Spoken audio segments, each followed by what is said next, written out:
दोस्तों, आज हम एक्सप्लेन करने वाले हैं मूवी गार्गी को, जिसकी एंडिंग आपका दिमाग घुमाकर रख देगी। इसलिए वीडियो को भी लाइक कर दीजिए। हम चलिए कहानी शुरू करते हैं। तो मूवी की शुरुआत में हम गार्गी नाम की एक लड़की को देखते हैं जो स्कूल में एक टीचर थी। यहाँ गार्गी को उसके बॉयफ्रेंड का कॉल आता है और हमें पता चलता है कि ये दोनों काफी लंबे समय से एक दूसरे के साथ रिलेशनशिप में हैं और बहुत ही जल्दी दोनों की फैमिली की मर्जी से इनकी शादी होने वाली है। गार्गी की फैमिली में उसके मम्मी पापा और एक छोटी बहन अक्षरा है और गार्गी के पापा शांति अपार्टमेंट में वॉचमैन की जॉब करते हैं। खैर, अब स्कूल के लंच टाइम में जब गार्गी स्टाफ रूम में लंच कर रही होती है, तभी वो न्यूज में देखती है कि 9 महीने पहले चेन्नई में एक 9 साल की छोटी बच्ची का गैंग रेप हो गया था और पुलिस ने 4 आरोपी को ओडिशा के खुर्दा रेलवे स्टेशन से गिरफ्तार कर लिया था। और आज इस केस से जुड़े एक और आरोपी को गिरफ्तार कर लिया गया है और ये आरोपी उसी इलाके का था जिस इलाके की बच्ची थी। खैर, अब स्कूल की छुट्टी होने के बाद गार्गी जब घर आती है, तब उसे पता चलता है कि उसकी छोटी बहन घर पर नहीं है।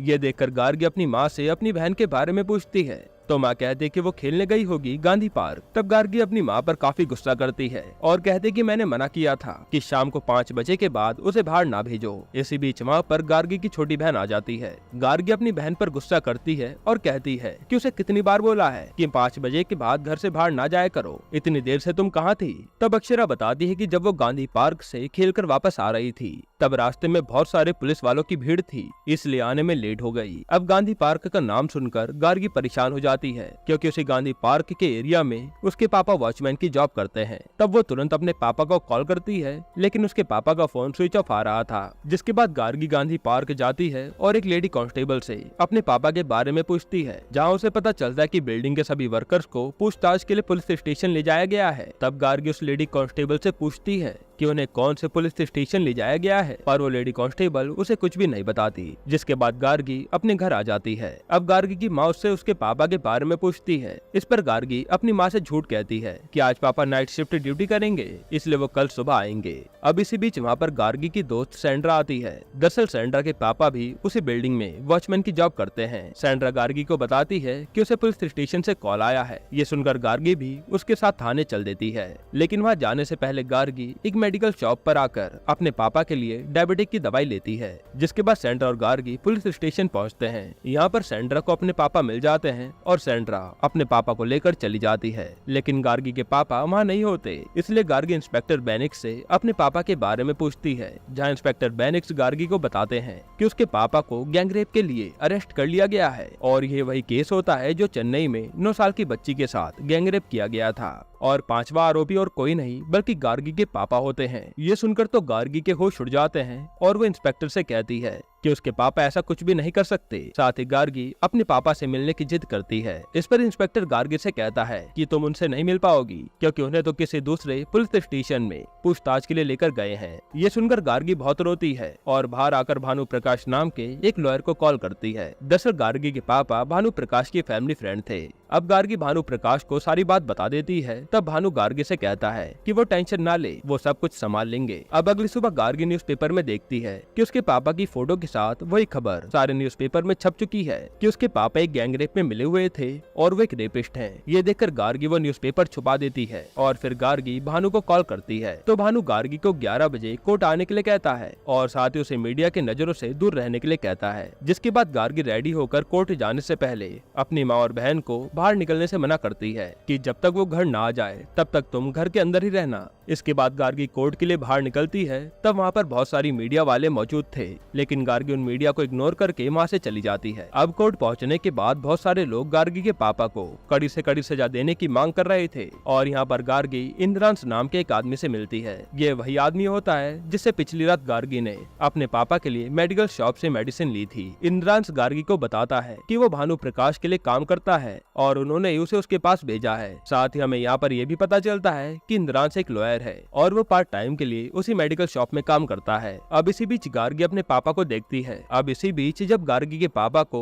पुलिस कोर्ट से बाहर ला रही थी, तभी गार्गी के पापा को वहाँ की पब्लिक चप्पल और पत्थरों से मारने लगती है और भीड़ में से एक आदमी आकर गार्गी के पापा के सर पर कांच की बोतल से वार करता है। ये देखकर गार्गी बहुत रोती है। जिसके बाद पुलिस गार्गी के पापा को पब्लिक से बचाकर पुलिस स्टेशन लेकर चली जाती है। खैर, अब इधर गार्गी भानु प्रकाश से मिलती है जो गार्गी के पापा का केस लड़ने वाले थे, लेकिन अचानक से भानु ये केस लड़ने से मना कर देते हैं। दरअसल उन्हें काउंसिल की तरफ से एक नोटिस आया होता होता है कि अब वो गार्गी के पापा का केस नहीं लड़ सकते क्योंकि गार्गी के पापा ने एक 9 साल की बच्ची का रेप किया था। तब भानु गार्गी से कहता है कि वो एक केस लड़ना चाहते थे, लेकिन काउंसिल की तरफ से नोटिस आने के बाद अब वो उसकी कोई मदद नहीं कर पाएंगे। जिसके बाद इंद्रांश भानु से एक केस लड़ने के लिए रिक्वेस्ट करता है, लेकिन भानु साफ मना कर देता है क्योंकि अगर वो एक रेपिस्ट का केस लड़ेगा तो उससे उसकी बहुत बदनामी होगी। ये सुनकर गार्गी बहुत परेशान हो जाती है और वहाँ से चली जाती है। इसके बाद इंद्रांश गार्गी के पास आकर उसे फ्री लीगल एड सेल जाने के लिए कहता है और इंद्रांश बताता है कि अगर कोई लॉयर अफोर्ड नहीं कर सकता तो सरकार उन्हें केस लड़ने के लिए फ्री में लॉयर देती है। ये सुनकर गार्गी वहाँ के कोर्ट पहुँच जाती है, लेकिन वहाँ पर वो सरकारी लॉयर गार्गी को डांट कर भगा देता है। अब दूसरे दिन गार्गी आकर इंद्रांश से भानु प्रकाश से बात करने को कहती है, तो इंद्रांश कहता है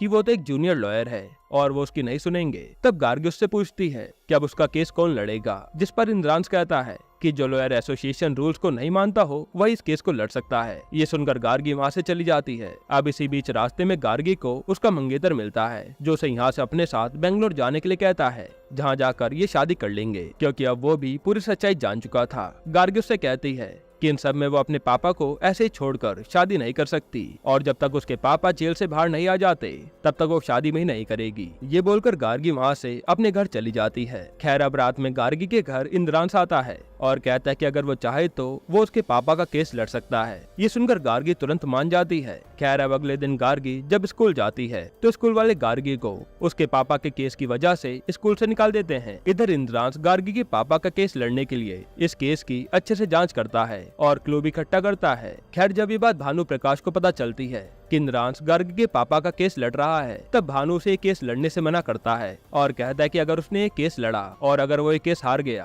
तो उसकी बहुत ही बदनामी होगी और उसका करियर भी खराब हो जाएगा। वैसे भी उसका ये पहला केस है, उसे इस केस के बारे में कुछ भी नहीं पता। इस पर इंद्रांश भानु की एक भी नहीं सुनता और वहाँ से चले जाता है। खैर अब अगले दिन कोर्ट में गार्गी के पापा के केस की हियरिंग होती है, जहाँ इंस्पेक्टर बेनिक्स जज को पूरा इंसिडेंट बताते हैं कि उसने किस सबूत पर गार्गी के पापा को अरेस्ट किया था। दरअसल जिस बिल्डिंग में वो 9 साल की बच्ची रहती थी वहीं के ऊपर वाले फ्लैट में अशोक नाम का एक आदमी उस फ्लैट में काम करता था और उस फ्लैट के मालिक के पास एक कुत्ता था और अशोक हर रोज शाम 5:30 बजे कुत्ते को घुमाने ले जाता था। लेकिन बिल्डिंग की लिफ्ट में पालतू जानवर अलाउड नहीं थे, इसलिए अशोक कुत्ते को सीढ़ियों से ले जाया करता था। वही उस बच्ची को कुत्तों के साथ खेलना बेहद पसंद था, इसलिए वो रोज शाम को 5:30 बजे कुत्ते से खेलने आया करती थी। एक बार अशोक ने देखा कि लोग सीढ़ियों के इस्तेमाल बहुत ही कम करते हैं और विक्टिम यानी बच्ची अपने पापा को बताए बिना ही कुत्ते से खेलने आया करती थी। जिसके बाद अशोक ने ये बात अपने बाकी के 3 दोस्तों को बताई जो आसपास में ही काम करते थे। इसके बाद वो सब इस मौके का फायदा उठाने की सोचने लगे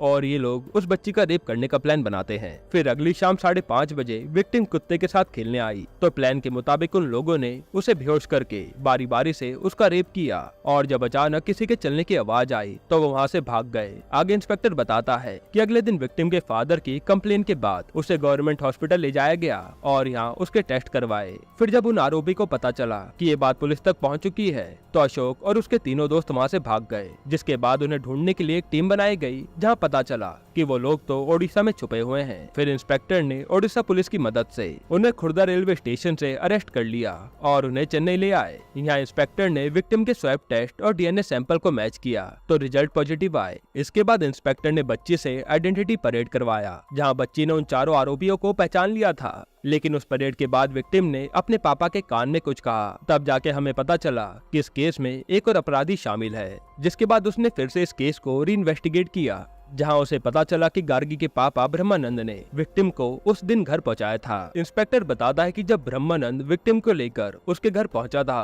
तब 6:30 हो रहे थे, लेकिन जब 4 आरोपी रेप करके भागे थे तब 6 बज रहे थे। तो उन आधे घंटे तक ब्रह्मानंद उस बच्ची के साथ था जो कि गड़बड़ लग रही थी। जिसके बाद उसने फिर से विक्टिम का सेकंड आइडेंटिफिकेशन परेड करवाया और विक्टिम ने ब्रह्मानंद को पहचान लिया। खैर अब इंद्रांश इंस्पेक्टर से सवाल करता है कि सेकंड आइडेंटिफिकेशन परेड के दौरान क्या हुआ था। इस पर इंस्पेक्टर बताता है कि उस दौरान उसने 5 आरोपी को वहां बुलाया जिसमें विक्टिम ने पहले उन 4 आरोपी को आइडेंटिफाई किया था तब वो नॉर्मल थी, लेकिन फिर वो स्ट्रेस से बेहोश हो गई। जब उसने उसके पिता से इस बारे में पूछा तो उन्होंने बताया कि विक्टिम ने सुबह से अपनी दवाई नहीं ली। जिसके बाद मैंने उनसे मेडिसिन का नाम पूछकर ड्राइवर से लाने को कहा, लेकिन मुझे पता चला कि मेरा ड्राइवर भी सेम वही मेडिसिन लेता है। तब मैंने विक्टिम के फादर से कंफर्म करके उसे वो मेडिसिन खिला दी और कुछ ही देर में वो नॉर्मल हो गई। उसके बाद विक्टिम ने आरोपी ब्रह्मानंद ब्रह्मानंद को आइडेंटिफाई किया था। अब ये सब सुनने के बाद इंद्रांश इंस्पेक्टर से उसके ड्राइवर की एज पूछता है तो इंस्पेक्टर बताता है कि रिपोर्ट में तो 45 साल लिखी है। फिर इंद्रांश पूछता है कि उसने जो बच्ची को स्ट्रेस की मेडिसिन दी थी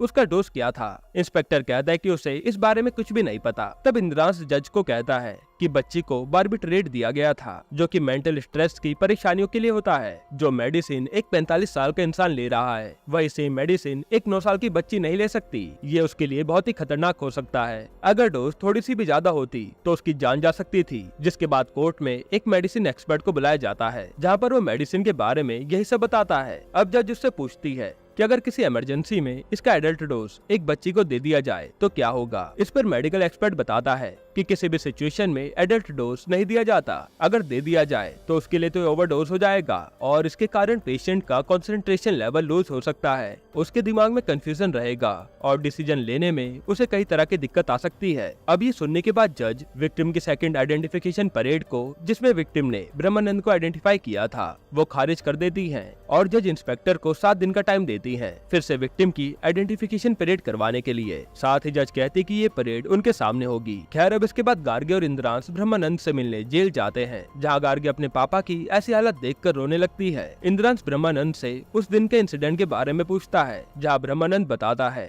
कि जब वो सीढ़ियों से नीचे आ रहा था तब सीढ़ियों पर मैंने उस बच्ची को देखा और ये देखकर मैं काफी ज्यादा डर गया था। जिसके बाद मैंने उस बच्ची को उसके घर छोड़ दिया। तब इंद्रांश ब्रह्मानंद से पूछता है कि उस बच्ची को घर ले जाते समय उसे किसी ने देखा था क्या। इस पर ब्रह्मानंद कहता है कि नहीं, क्योंकि ज्यादातर लोग तो सीढ़ियों की जगह लिफ्ट का इस्तेमाल करते हैं, कोई भी सीढ़ियों से आता जाता नहीं है, इसलिए उसे किसी ने भी उस बच्ची को घर ले जाते हुए नहीं देखा था। तब इंद्रांश ब्रह्मानंद से पूछता है कि रोज तो वो 6 बजे तक घर चले जाते थे, तो उस दिन 6:30 बजे तक वहाँ क्या कर रहे थे। ब्रह्मानंद बताता है कि उसके दोस्त की बेटी सैंड्रा को लड़के वाले देखने आने वाले थे और उसके पिता ने उस दिन छुट्टी लेकर रखी थी, इसलिए मुझे उस दिन नाइट शिफ्ट भी करनी थी और उसके बाद मैंने थोड़ी सी ड्रिंक कर ली, क्योंकि अगली शिफ्ट शुरू होने में थोड़ा ही टाइम रह गया था। खैर, अब यहाँ हम फ्लैशबैक में देखते हैं कि गार्गी जब छोटी थी तब उसके घर उसके स्कूल टीचर उसे ट्यूशन देने आते थे और वो गार्गी को फ्री में पढ़ाते थे। लेकिन उस टीचर की शुरू से ही गार्गी पर गंदी नजर थी। वो स्कूल में भी गार्गी को गंदी नजर से देखा करता था। इस तरह जब एक दिन वो स्कूल टीचर गार्गी को उसके घर ट्यूशन पढ़ाने के लिए आता है तो उसकी माँ कुछ सामान लेने के लिए मार्केट जाती है। तब वो स्कूल टीचर इस मौके का फायदा उठाता है, जिसके बाद वो गार्गी को अपने पास बुलाकर उसे किस करने लगता है। लेकिन तभी वहाँ पर गार्गी के पापा आकर ये सब देख लेते हैं, जिसके बाद वो उसे धक्के मारकर वहाँ से भगा देते हैं और उससे कहते हैं कि अगर आज के बाद उसने उसकी बेटी के ऊपर गंदी नजर डाली तो वो उसे जान से मार देगा। इसके बाद ब्रह्मानंद गार्गी को समझाते हैं कि अगर कोई भी ऐसी मुसीबत आए तो वो सबसे पहले उन्हें याद करे, उसमें हिम्मत आ जाएगी। और इसलिए गार्गी अपने पापा के लिए लड़ रही थी, क्योंकि उसे पता था कि उसके पापा निर्दोष हैं और वो ऐसी कोई हरकत नहीं कर सकते। खैर, अब अगले दिन इंद्रांश गार्गी के पापा के केस की जांच के लिए सबसे पूछताछ करता है। फिर वो सैंड्रा के पापा से पूछता है कि उन्होंने उस दिन छुट्टी क्यों ली थी। तब सैंड्रा के पापा कहते हैं कि उस दिन सैंड्रा को लड़के वाले देखने आ रहे थे, इसलिए मैंने छुट्टी कर ली थी। अब सबसे पूछने के बाद भी उन्हें कोई भी सबूत नहीं मिलता। जिसके बाद गार्गी और इंद्रांश बच्ची के घर जाते हैं और गार्गी बच्ची के पापा से कहती है कि वो एक बार बच्ची से बात करना चाहती है, क्योंकि उसे जरूर कोई गलत फहमी हुई है। तब वो कहते कि मेरी बेटी उस दिन के हादसे से काफी डरी हुई है। जब उसकी बेटी बहुत छोटी थी तभी उसकी माँ की डेथ हो गई थी और तब से मैंने ही उसे पाला पोसा है, माँ और बाप दोनों का प्यार दिया है, लेकिन आज वो मेरे पास भी आने से डर रही है। खैर, इसके बाद बच्ची के पापा गार्गी को अपनी बेटी से मिलने की इजाजत दे देते हैं, लेकिन वहाँ पर बच्ची का भाई आकर गार्गी को देखकर उसे वहाँ से भगा देता है। जिसके बाद गार्गी और इंद्रांश वहाँ से चले जाते हैं और गार्गी को अब तक कोई ठोस सबूत नहीं मिला था जिससे वो अपने पापा की बेगुनाही साबित कर सके। साथ ही जज के दिए हुए 7 दिन भी खत्म हो जाते हैं। अब अगले दिन ब्रह्मानंद के केस की कोर्ट हियरिंग होती है, जहाँ कोर्ट में उस बच्ची से ब्रह्मानंद को आइडेंटिफाई किया जाएगा। तभी इंद्रांश वहाँ पर एक सबूत पेश करता है और कोर्ट में एक वीडियो प्ले करता है जिसमें विक्टिम के पापा होते हैं। दरअसल उस दिन ये लोग उनसे मिलने गए थे और इंद्रांश ने चुपके से उनकी वीडियो बना ली थी। उस वीडियो में विक्टिम के पापा ये कहते हैं कि उसकी बेटी छोटी छोटी चीजें भी भूलती जा रही है और उस दिन उसकी बेटी क्रिमिनल को पहचान नहीं पा रही थी जिन लोगों ने उसका रेप किया था। और फिर बच्ची के पापा ने क्रिमिनल के आइडेंटिफाई करने में अपनी बेटी की मदद की थी। साथ ही बच्ची के पापा वीडियो में ये भी कहते हैं कि कोर्ट की अगली हियरिंग में भी अपनी बेटी की आइडेंटिफिकेशन करने में वह मदद करेंगे। अब ये सुनने के बाद जज ये फैसला सुनाती है कि आज आइडेंटिफिकेशन के दौरान विक्टिम अकेली ही रहेगी, जिसके बाद कोर्ट में आइडेंटिफिकेशन शुरू होता है, जहाँ पर ब्रह्मानंद को कोर्ट में पेश किया जाता है और फिर बच्ची को आइडेंटिफाई करने के लिए कहते हैं। लेकिन बच्ची तो आइडेंटिफिकेशन नहीं कर पाती क्योंकि वह काफी ज्यादा डरी हुई थी, इसलिए वो चिल्लाने लगती है। अब बच्ची की आवाज सुनकर उसके पापा अंदर आकर अपनी बेटी को वहाँ से ले जाते हैं। फिर ये सब देखने के बाद कोर्ट को ब्रह्मानंद के खिलाफ कोई भी सबूत नहीं मिलता, जिसकी वजह से ब्रह्मानंद को कोर्ट की तरफ से बेल मिल जाती है। लेकिन जब तक ये केस सॉल्व नहीं हो जाता तब तक उन्हें पुलिस स्टेशन आकर रोज हाजिरी देनी होगी। साथ ही जज इंद्रान से ये भी कहती हैं कि ब्रह्मानंद को सिर्फ बेल मिली है, वो अभी तक निर्दोष साबित नहीं हुआ, इसलिए अगर आगे कभी विक्टिम ब्रह्मानंद को पहचान लेती है तो उन्हें फिर से अरेस्ट कर लिया जाएगा। खैर अब इसके बाद गार्गी अपने पापा को अपने साथ घर ले आती है, जहाँ घर आने के बाद उसके पापा ये शहर छोड़ने की बात करते हैं। तब गार्गी कहती है कि उन्हें रोज पुलिस स्टेशन जाकर हाजिरी देनी होगी। वो कहते हैं कि केस खत्म होने तक हमें यहीं पर रुकना पड़ेगा। ये सुनकर ब्रह्मानंद उदास हो जाते हैं क्योंकि वो तो अब इस शहर में रुकना ही नहीं चाहते। खैर अब इसी बीच वहाँ पर सेंड्रा के पापा ब्रह्मानंद से मिलने उसके घर आते हैं, जिसके बाद वो ब्रह्मानंद को अपने साथ बाहर ड्रिंक कराने ले जाते हैं ताकि उनका मूड ठीक हो सके। फिर कुछ देर बाद सेंड्रा के पापा ब्रह्मानंद को वापस घर छोड़ देते हैं, जहाँ गार्गी उनसे सेंड्रा के बारे में पूछती है। तब सेंड्रा के पापा बताते हैं कि सेंड्रा ने पिछले हफ्ते अपने दोस्त के साथ भागकर शादी कर ली। साथ ही वो बताते हैं कि उन्होंने सेंड्रा के लिए रिश्ता देख रखा था और वो सेंड्रा को देखने भी आए थे, लेकिन सेंड्रा ने उनके सामने बोल दिया कि वो तो किसी और से प्यार करती है और उसी से शादी करेगी, जिससे सबके सामने उनका सर झुक गया। फिर वो कहते कि उस वजह से मैंने बहुत ही ज्यादा शराब पी ली थी और फिर मैंने अपनी बेटी को खूब मारा। तब ये सुनकर गार्गी कहती है कि सेंड्रा ने जो किया वो गलत किया, लेकिन उन्हें भी मारना नहीं चाहिए था। अगर वो उसे बैठाकर समझाते तो शायद वो समझ जाती। इस पर सेंड्रा के पापा गार्गी से कहते हैं कि उस दिन तुम्हारे पापा ने भी मुझे ये बात समझाई थी, लेकिन उस दिन मैं नशे में था तो मैं सेंड्रा को जान से मार देना चाहता था, लेकिन तुम्हारे पापा ने मुझे समझाया और शांत करवाया और नशा उतरने तक मुझे उसी अपार्टमेंट में रहने के लिए कहा, जिसके बाद मैं वहाँ अपार्टमेंट में ही सो गया। अब ये सुनकर गार्गी शॉक्ड हो जाती है क्योंकि उसके पापा ने तो कहा था कि उस दिन सेंड्रा के पापा छुट्टी पर थे। अब ये जानकर गार्गी सेंड्रा के पापा को उस दिन जो कुछ भी हुआ था सब सच सच बताने के लिए कहती है। तब सेंड्रा के पापा गार्गी को बताते हैं कि उस दिन मैं काफी नशे में था, इसलिए तुम्हारे पापा ने मुझे ऊपर टेरिस पर एक लिफ्ट के कमरे में सोने के लिए बुलाया था और जब मैं सीढ़ी से ऊपर जा रहा था तब मैंने उस बच्ची को सबसे पहले ऐसी हालत में देखा था, जिसके बाद मैंने तुरंत ये बात जाकर तुम्हारे पापा को बता दी थी और तुम्हारे पापा ने मुझे लिफ्ट रूम में सोने के लिए कहा क्योंकि मैं नशे में था, इसलिए मैं भी सो गया। इसके बाद तुम्हारे पापा ने उस बच्ची को उसके घर पहुंचा दिया और अगले दिन जब मैं अपार्टमेंट से निकल रहा था तब तुम्हारे पापा ने मुझे कॉल करके कहा था कि अगर कोई भी इस बारे में पूछे तो बोल देना कि तुम घर पर थे और तुम्हारी बेटी को लड़के वाले देखने आए थे। अब ये सब जानकर गार्गी को अपने पापा पर शक होता है। खैर अब अगले दिन गार्गी सच जानने के लिए विक्टिम के घर जाती है और अपने पापा की फोटो दिखाकर उस बच्ची से पूछती है कि क्या ये वही आदमी था जिसने उसके साथ रेप किया था। ये सुनकर विक्टिम हाँ कहती है और जोर जोर से रोने लगती है। अब सच जानकर गार्गी भी रोने लगती है, यानी वो पांचवा अपराधी गार्गी के पापा ही थे। जिसके बाद गार्गी अगले दिन बच्ची को कोर्ट में लेकर आती है, जहाँ पर बच्ची ब्रह्मानंद को देखकर आइडेंटिफाई कर लेती है कि उसने भी उसका रेप किया था, जिसके बाद ब्रह्मानंद को पुलिस अरेस्ट कर लेती है। इसके बाद ब्रह्मानंद अपनी बेटी गार्गी से अपनी गलती की माफी मांगता है, लेकिन गार्गी उन्हें बिना देखे ही वहाँ से चली जाती है क्योंकि उसने तो कभी सोचा ही नहीं था कि उसके पापा ऐसा घिनौना काम कर सकते हैं। यहीं पर ये मूवी एंड होती है। दोस्तों आपको ये मूवी कैसी लगी हमें कमेंट में जरूर बताइएगा और इसके अलावा आप कौन सी मूवी का एक्सप्लेनेशन देखना चाहते हैं वो भी कमेंट कीजिएगा। बाकी अगर आपको हाल ही में आई एक कमाल की मर्डर मिस्ट्री मूवी देखनी है तो आप ये वीडियो देख लीजिए।